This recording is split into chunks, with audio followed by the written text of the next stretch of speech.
Hey, Andrew from Ozito. Today I'm going to talk to you about this 1600 watt rotary hammer drill kit. All the other specs you need will be on the back of the pack. Now let's check out what you get in this cool kit box. You get the rotary hammer drill with the already attached 360-degree handle, the dust cap for catching all that debris and overhead drilling, the grease pot for maintenance, SDS Plus drill bits and chisel bits, and your user manual for all those tips and tricks on how to use it.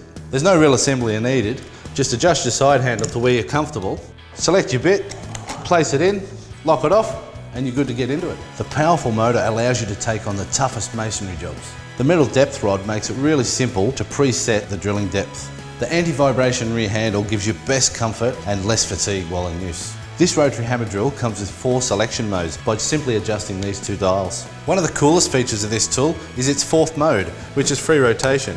Quickly select there, we can then move the bit around so that we can easily get into that exact spot and position for user comfort. The powerful rotary hammer drill kit straight out of the box can get you going. You could be drilling holes into concrete, chipping away masonry, or even lifting tiles.